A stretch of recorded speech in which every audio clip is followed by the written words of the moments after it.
அனைவருக்கும் என்னுடைய அன்பான வணக்கம். யானைகளை பற்றி ஒரு பேச்சு ஏற்கனவே நீங்கள் பார்த்துருக்கலாம். சின்ன யானை நடை நடந்து அப்படின்ற தலைப்பில் நாங்கள் கொடுத்துருந்தோம். எனக்கு சின்ன வயதிலிருந்தே யானைகள் மேலே ஒரு பெரிய ஈர்ப்பு உண்டு அப்படின்னு சொல்லியிருந்தேன். யாருக்கு தான் இருக்காது? ஒரு யானை தெருவில் நடந்து வருது அப்படின்னு சொன்னால் எல்லாருமே வேடிக்கை பார்க்கணுன்னு நினைப்பாங்க. சமய சொற்பொழிவில் கூட வேடிக்கையாக நாங்கள் ஒரு கருத்து சொல்வது உண்டு. ரசிகமணி டிகேசி சொன்னார், திருஞான சம்பந்தர் குழந்தை திருச்சிராப்பள்ளிக்கு உள்ளே போகிறாரு, அந்த மலைக்கோட்டை எப்படி இருக்குதுன்னு கேட்டால் ஒரு யானை படுத்திருக்கிற மாதிரி இருக்குது அப்படின்னு. ரொம்ப அழகான கற்பனை அது.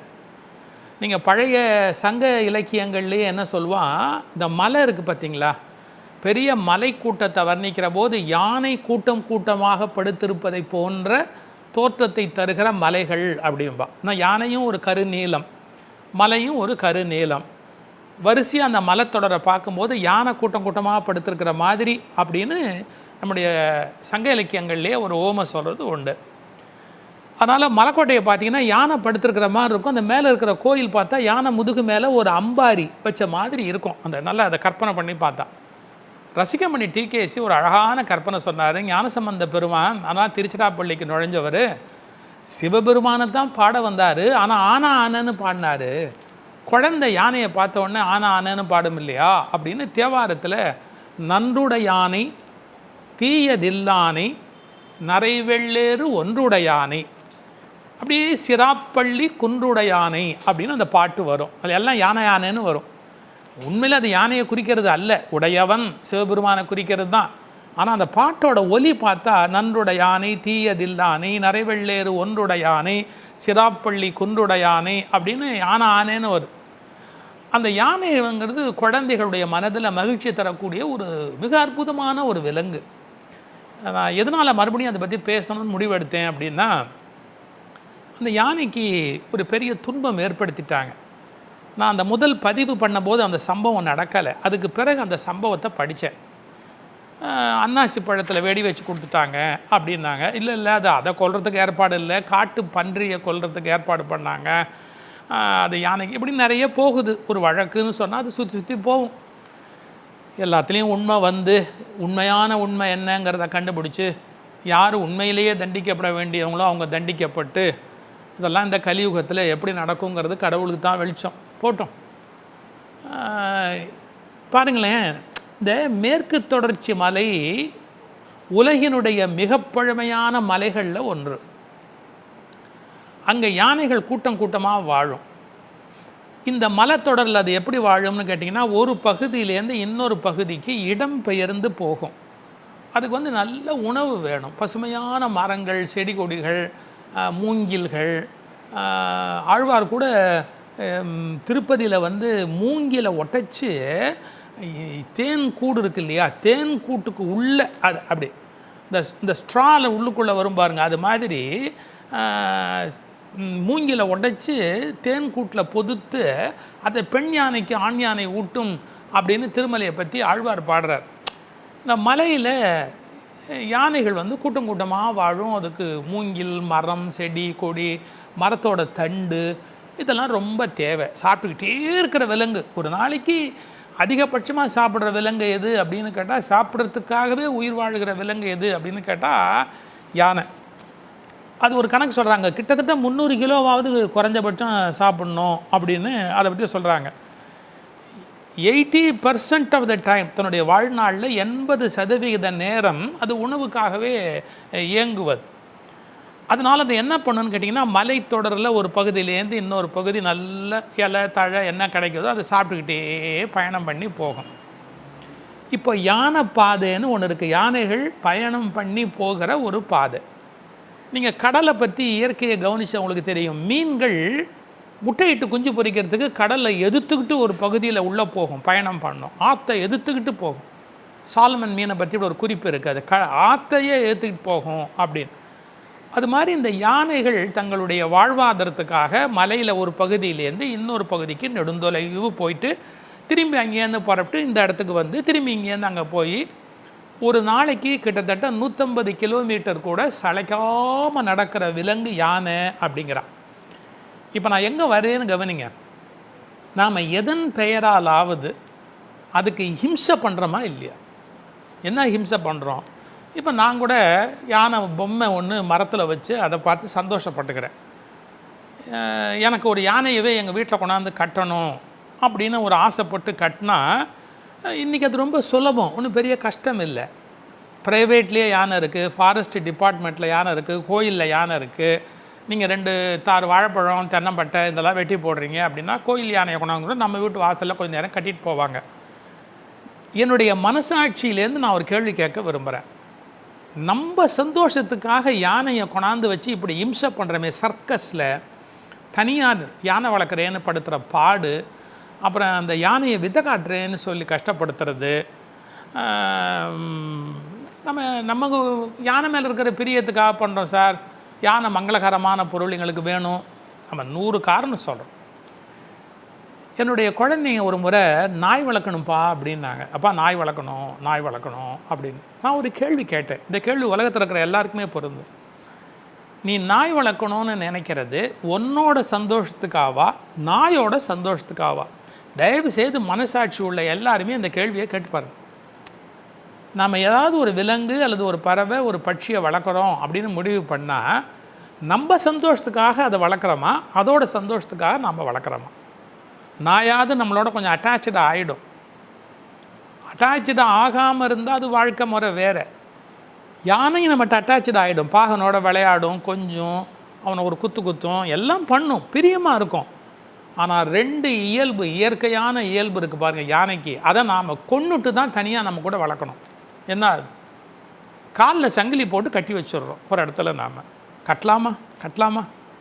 ஒரு நாளைக்கு 150 கிலோமீட்டர் நடக்கிற இயல்புடைய ஒரு விலங்கை ஒரே இடத்துல கட்டி போட்டால் அதுக்கு மன அழுத்தம்னு ஒன்று வராதா? இந்த கொரோனா டயத்தில் ஊர் சுற்றுறவனை வீட்டில் கொண்டாந்து வச்ச போது எவ்வளவு மன அழுத்தத்தில் கஷ்டப்பட்டோம், எவ்வளவு வேண்டாத பிரச்சனைகள் பண்ணோம், எவ்வளவு டொமஸ்டிக் வயலன்ஸ் கேசஸ் பதிவாச்சு, எவ்வளவு வன்முறையில் இந்த உலகம் ஈடுபட்டது. ஏன்? நல்ல காலார நடந்து சுற்றிக்கிட்டே இருக்கிற ஆளை ஒரே இடத்துல உட்காந்து நீங்கள் கட்டி போட்டிங்கன்னா அவன் மனசு சந்தோஷமாக இருக்காது, மன அழுத்தம் வரும். ஏன் சார் இது நமக்கு பொருந்தும்னு சொன்னால் யானைக்கு பொருந்தாதா? நாம் ஏதோ ஒரு பேரால் யானையை ஒரு இடத்துல கட்டி போட்டுறோம், சர்க்கஸில் வச்சு வித்தை காட்டுறோம் அப்படிங்கிறோம். இல்லை அதுக்கு வேறு ஏதோ ஒரு பேர் சொல்கிறோம். என்னென்ன பேரோ நீங்களே சொல்லிக்கோங்க, நான் ஏன் சொல்லணும், நீங்களே சொல்லிக்கோங்க. இது யானைக்கு ஹிம்சை சார். அதுவாக சந்தோஷமாக இறதேடி சாப்பிட்டுட்டு போகிறதுக்கு நாம் எவ்வளோ போட முடியும்னு நினைக்கிறீங்க? 2 இளநீ கொலை போட முடியுமா? 2 தென்னமட்டை போட முடியுமா? 2 கொலை வாழை போட முடியுமா? கொஞ்சம் தான் போட முடியும். அது ஒரு நாளைக்கு ஏகப்பட்ட உணவு சாப்பிடும் அப்படிங்கிற அது பாட்டுக்கு மரத்தோட அந்த ட்ரங்க், அந்த தண்டு பகுதி இருப்பாரு, ரொம்ப பிடிக்குமா அதுக்கு. அதை ரசித்து சாப்பிடுமா, கடக்கு முட்டக்கு அப்படின்னு சாப்பிட்றதுக்கு அதுக்கு ரொம்ப சந்தோஷம். இந்த மாதிரி சுதந்திரமாக இருக்க வேண்டிய யானைகளை நாம் ஒரே இடத்துல கட்டி போடுறது, நடக்கிற விலங்கை கட்டி போடுகிற ஒரு ஹிம்சையை மனிதர்கள் செய்கிறார்கள். அப்புறம் எங்கள் ஊர் வயல் பக்கமாக வந்துருச்சு, நான் வெடி வைக்கிறேன் அதை வைக்கிறேன்னா, யானை நடந்து போகிறதுக்குன்னு ஒரு இயற்கையான பாதை இருந்தது. இந்த யானை நடந்து போகிற பாதையெல்லாம் நம்மால் பண்ண அநியாயம். இந்த ஃபாரஸ்ட்டை ஒட்டி இருக்கிற பகுதியில் அது போகும். அப்படி ஃபாரஸ்ட்லேயே முடிஞ்சிடும், கிடைக்கலன்னா கீழே இறங்கி வரும். தண்ணி இல்லை, சாப்பாடு இல்லைன்னா கொஞ்சம் கீழே இறங்கி வரும். அது அந்த இடத்தையெல்லாம் வளைச்சி போட்டு நாம் குத்தகைக்கு எடுத்து பயிர் பண்ணி, இல்லை வீட்டை கட்டி ரோட்டை கட்டி, அதுக்கு கன்ஃபியூஸ் ஆகிடும். அது யானை நடந்து போகிற பாதைன்னே ஒரு பாதை இருக்குது. நீங்கள் அதில் ஒரு முல்லை நகர், ஏதோ ஒரு நகர்னு சொல்லி ஹவுசிங் ஒரு பிளாட் போட்டு உள்ளே வச்சுருவீங்க. அது கன்ஃபியூஸ் ஆகிடும். ஏன்னா அது ரொம்ப வருஷமாக தலைமுறையாக அது வழியாக நடந்து போயிருக்கு. அதை திடீர்னு நீங்கள் வளைச்சி போட்டு ஏதோ ஒரு நகராக மாற்றிடுறீங்க. அது எப்படி போகும்? அதனால் இயற்கையை மதிக்கிற பழக்கம் நமக்கு இல்லை, யானைகளை நேசிக்கிற பழக்கம் நமக்கு இல்லை. நான் யானையை பற்றி ஒரு 2-3 விஷயம் சொல்கிறேன் பாருங்க. யானையோட துதிக்கை இருக்கு பாருங்க, அடடடடடடா, அதனுடைய தனி திறமையை பற்றியே நிறைய கட்டுரைகள் வந்திருக்கு. யானையோட துதிக்கையினுடைய ஸ்கில்ஸ், அதுக்கு இருக்கிற ஆற்றல் எவ்வளவு ஸ்பெஷல் அப்படின்னு. சார், ஒருத்தருக்கு ஜுரம் வந்தால் நாம் இப்படி தொட்டு பார்ப்போம் பார்த்தீங்களா, டெம்பரேச்சர் தொட்டு பார்த்தோம் ஜுரம் இருக்கா இல்லையான்னு. இந்த துதிக்கையால் அது பூமியை தொட்டு பார்க்கும் சார். அப்படி தொட்டு பார்க்கும். எதுக்கு? நீங்கள் பல மைல் தொலைவு தாண்டி ஏதோ ஒரு விலங்கு நடக்குதுன்னா இந்த பூமியோட அதிர்வில் கண்டுபிடிக்கும் சார். இதெல்லாம் நினச்சி பாருங்கள். அது துதிக்கையால் இப்படி மடித்து இப்படி பூமியை தொடும். யானை பூமியை தொட்டுட்டா இதே மாதிரி ஒரு யானை கூட்டம் எங்கேயோ வருது, எங்கேயோ புலி கூட்டம் சிங்கக்கூட்டம் இருக்குது. இந்த காது மடலை ஆட்டிக்கிட்டே இருக்கும். காற்றுல எந்த திசையிலேருந்து கர்ஜனை வருது, எந்த பக்கத்தில் புலி கூட்டம் இருக்குது, எந்த பக்கத்தில் சிங்கக்கூட்டம் இருக்குது. என்ன அற்புதம் பாருங்கள். அதை உணரக்கூடிய ஆற்றல் அந்த யானையோட துதிக்கையில் இருக்குது. இன்னொன்று, ஒரு ஓடை மாதிரி ஒன்று ஓடுது. தண்ணீர் ஓடுவதற்கு ஓடைன்னு பேர். இதோட ஆழம் என்னங்கிறது அது துதிக்கையை வச்சு தான் பார்க்கும். எங்கே ஒரு சாக்கடையை கிராஸ் பண்ண சொல்லுங்கள் பார்ப்போம். ஒரு யானையை, நம்ம கோயில் யானையை தெருவில் கூட்டிகிட்டு வருவாங்களே, சின்னதாக ஒரு சாக்கடையை கிராஸ் பண்ண சொல்லுங்க பார்ப்போம். துதிக்கையை விட்டு உள்ளே விட்டு பார்க்கும். எவ்வளவு ஆழம், இது ஆபத்து இல்லையா? அந்த கூர்த்த மதி யானைக்கு உண்டு. அதனுடைய ஆழத்தை இப்படி திருப்பி இப்படி விடும் துதிக்கையை ஆழத்தை பார்த்துட்டு இது ஆழம் இல்லை அப்படின்னா தான் அது உள்ளது தான் எவ்வளவு இறங்கணுங்கிற கணக்கு பார்த்து இறங்கும். பாருங்கள் எவ்வளோ பெரிய அதிசயம் அந்த விலங்கினுடைய படைப்பில் இருக்குது. இதையெல்லாம் நம்ம அனுபவிக்க வேணாம். அப்புறம் யானைகளில் அனாதைகளே இருக்க முடியாது. சமயத்தில் ஒத்த யானையை விரட்டி இருக்கும், அதுக்கெல்லாம் வேறு காரணம். அதுங்க கூட்டத்தில் மூத்த பெண் யானை எல்லாத்துக்கும் வழிகாட்டும். ஆண் யானைகளும் இருக்கும். ஆனால் ஆண் யானைகளில் இளம் யானைகள் உண்டான உடனே அதை விரட்டிடும் வெளியில். ஏன்னா இந்த குழுவுக்குள்ளேயே அது இணை சேர்ந்துட்டால் அந்த இனம் சரியாக விருத்தி ஆகாது. சகோதர அந்த தன்மைக்குள்ளேயே அது இனம் சேர்ந்துருச்சுன்னு வச்சுக்கோங்க, அந்த இன விருத்தி நல்லா இருக்காது, நீண்ட ஆயுள் இருக்காது. அதுக்காக என்ன பண்ணும், ஆண் யானைகளை விரட்டும். அது வெளியில் போய் வேறு இன்னொரு கூட்டத்தோடு சேர்ந்து அங்கே இனவிருத்திக்கு அது பக்குவமாகும். 30 வயதுக்கு மேலே தான் அதுக்கான தகுதி அதுக்கு ஏற்படுகிறது அப்படிங்கிறாங்க. அதில் அனாதை கிடையாதுங்கிறாங்க. பெருவாரியாக ஒரு தாய் குட்டி போட்டுட்டு இறந்து போயிடுச்சுன்னா மற்ற யானைங்களே வளர்த்துரும், அதுக்கு பால் கொடுத்துரும், பாதுகாப்பாக கூட்டிகிட்டு போயிடும். எப்போவுமே கூட்டமாக இருக்கிறதால அதுங்க பாதுகாப்பாக ஒன்று வளர்த்துரும். இது யானைகள்கிட்ட இருக்கிற ஒரு மிகப்பெரிய விஷயம். அனாவசியமாக எந்த விலங்கோடும் மோதாது. ஒரு சிங்கமே படுத்துருக்குது அப்படின்னா ஒரு பார்வை பார்த்துட்டு அது பாட்டுக்கு அப்படி ஒரு சவுண்டு கொடுக்கும், பதிலுக்கு அது ஒரு சவுண்ட் கொடுக்கும், நான் வந்திருக்கிறேன், நான் ஒரு விஐபி அப்படிங்கிற மாதிரி அப்படியே இப்போ ஜென்டிலாக போயிடும். பெருசாக ஒன்றும் அழட்டிக்காது. ஏன்னா இது நான் வெஜிடேரியன் சாப்பிட்ற பழக்கம் இல்லை யானை. அதனால் புலியையோ சிங்கத்தை சாப்பிடும் அப்படிங்கிற பயம் அதுங்களுக்கு கிடையாது. அப்போது அதுங்களும் இதை ஒன்றும் பெருசாக நினைக்காது. சரி, சிங்கத்துக்கு யானையை சாப்பிடணுங்கிற ஆசை இருக்காதான்? இருக்கும். ஆனால் என்ன கணக்கு சொல்கிறாங்க, 5 பெண் சிங்கங்கள் அல்லது 7 பெண் சிங்கங்கள் மொத்தமாக சேர்ந்தாதான் ஒரு யானையை வீழ்த்த முடியும். 2 அல்லது 3 ஆண் சிங்கங்கள் சேர்ந்தாதான் ஒரு யானையை வீழ்த்த முடியும்.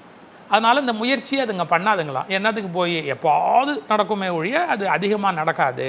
ரொம்ப பசியில் ரொம்ப ஒரு சிக்கலில் மாட்டிக்கிச்சு, ஒரு ஒத்த யானை மாட்டிக்கிச்சு அப்படின்னா அப்போ எல்லாம் கொஞ்சம் ட்ரை பண்ணி பார்க்கும். யானை பெருவாரியாக ஒத்த யானை வராது, கூட்டமாகவே இருந்துடும். அதனால் சிங்கங்களும் புலிகளும் கூட அது ஒரு எதிரியாக நினைக்கிறதில்ல. இதை விட ஒரு பெரிய ஆச்சரியம், ஒரு காட்டெருமையை அல்லது ஏதோ ஒரு விலங்கை சிங்கம் தனியாக போய் தொந்தரவு பண்ணுது அப்படின்னா குறுக்க போய் அந்த பரிதாபமான உயிரை காப்பாற்றணும் அப்படிங்கிற ஒரு உணர்வு யானைக்கு உண்டு. இந்த சிங்கத்தோட பிடியிலேருந்து இதை காப்பாற்றணும் அப்படின்னு நிறைய முயற்சி எடுத்துக்கும். பெருசாக சத்தம் போடும், தான் கூட்டத்தையோ கூப்பிட்டு எப்படியாவது இந்த சிங்கத்தையோ இந்த புலியையோ விரட்டி விட்டுட்டு இந்த ஒத்த விலங்கை காப்பாற்ற முடியுமா? அதனால தான் அதுக்கு காட்டோட போலீஸ் அப்படின்னு அதுக்கு பேர் வச்சுருக்கிறான் யானைக்கு. அந்த மாதிரியான போலீசிங் அந்த வேலையை அது பார்க்கும். எப்படா தூங்கும் அப்படின்னு கேட்டான். பெருவாரியாக நின்ற நிலையிலேயே தூங்குவது தான் அதுக்கு வழக்கம். என்றைக்கோ ஒரு நாள் ஒரு 2 மணி நேரம் அதுக்கு போதும். தூக்கங்கிறது ஒரு பெருசாக வேண்டியதில்லை, நின்ற நிலையிலேயே தூங்கிடும். படுத்து தூங்குறது அப்படிங்கிறது ரொம்ப ரேர். எப்போதாவது தான் படுத்து அது தூங்குவதற்கான வாய்ப்பு உண்டு அப்படிங்கிறாங்க. அது குளிச்சுட்டு வரும்போது யானை தன் தலைமையில் தானே மண்ணை அள்ளி போட்டுக்கும். அது ஒரு பழமொழியாக சொல்லுவாங்க, யானை தன் தலைமையில் தானே மண்ணை போட்டுக்கிற மாதிரி.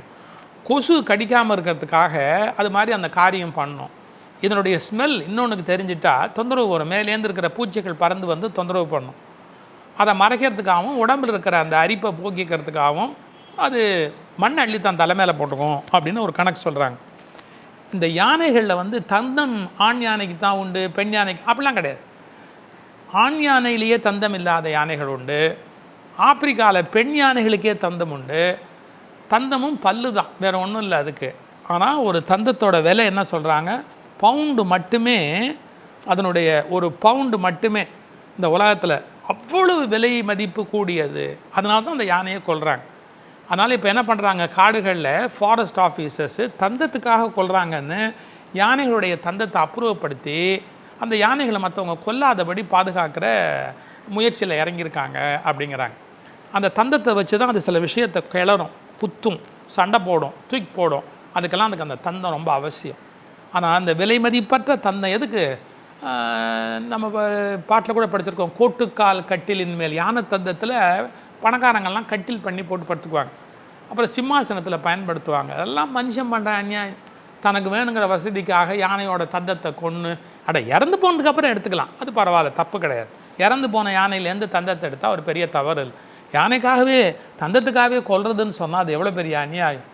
இந்த காட்டு விலங்குகளிலேயே ரொம்ப ரொம்ப ரொம்ப ரொம்ப ரொம்ப ரொம்ப ஒரு அழகு, ஒரு மெஜஸ்டிக் நட, எந்நேரமும் ஒரு என்ன சொல்கிறது, ஒரு பார்த்தாலே கண்ணை மயக்கக்கூடிய தோற்றமுடையது. 2 விஷயத்துக்கு யானை பயப்படுங்கிறான். அது கதைன்னு சில பேர் எழுதுகிறான், இல்லை அது உண்மைன்னு சில பேர் எழுதுகிறான். என்ன, எலிக்கு பயப்படுமா? இந்த எலி வந்ததுன்னா அதை துதிக்கு மேலே ஏறிட்டா என்ன பண்ணுறது அப்படின்னு, அதுக்கு எலியை கண்டா பிடிக்காது அப்படிங்கிறான். ஓடியாந்து ஏற ஆரம்பிச்சதுன்னா துதிக்கு மேலே ஏறிடுமோ அப்படின்னு கொஞ்சம் அதை அவாய்ட் பண்ணுமா. எலியை கண்டா அதுக்கு பிடிக்காது, பயப்படணும் ஒரு கருத்து எழுதுகிறாங்க. அது மாதிரி தேனீஸ்ன்னு ஒரு சவுண்டு போடும் பாருங்க, அந்த சவுண்டு அதுக்கு பிடிக்காது. இது காதுக்குள்ளே போயிடுமோ அப்படிங்கிற ஒரு கவலையினால் அந்த காது மடலை ஆட்டிக்கிட்டே இருக்கும் அது எப்போவுமே. அதனால் தேனியோட சவுண்டு இருக்கு பாருங்கள், அதுவும் அதுக்கு பிடிக்காது அப்படின்னு சொல்கிறாங்க. பூமியினுடைய அதிர்வை எங்கோ ஒரு கூட்டம் நடந்து போனால் கூட அந்த அதிர்வை கண்டுபிடிக்கக்கூடியது. நான் சென்ற முறையே உங்களுக்கு சொன்னேன், அவ்வளவு யானைகள் கூட்டமாக நடந்தால் கூட பூமி அதிராதபடி நடக்கக்கூடிய ஆற்றல் உடையது யானை. அதனால் யானை ஒரு அதிசய விலங்கு, ஒரு அற்புத விலங்கு. அதை பாதுகாக்கணும். நம்ம எதன் பேரிலாவது நடக்க வேண்டிய யானையை கட்டி போட்டு வைக்கிறது, அதனுடைய இயற்கையான இணை சேருவதற்கு வழி இல்லாதபடி அதை நம்முடைய சந்தோஷத்துக்காக கொண்டாந்து நம்ம கூட இறுக்கி பிடிச்சி வச்சுக்கிறது, கூட்டம் கூட்டமாக வாழ்கிற ஒரு விலங்கை தனிமைப்படுத்தி மன அழுத்தத்துக்கு உள்ளாக்குவது, இவையெல்லாம் மனிதர்கள் விலங்குக்கு செய்கிற மிகப்பெரிய அநீதி. நீங்கள் 1000 வேணால் காரணம் சொல்லுங்கள், ஆனால் நம்ம விலங்குகள் மேலே அன்புள்ளவர்களாக இருந்தால் அது மாதிரியான காரியங்களை ஒருபோதும் செய்ய மாட்டோம். நம்ம யானைகளை நேசிப்பதற்கு கடமை உடையவர்.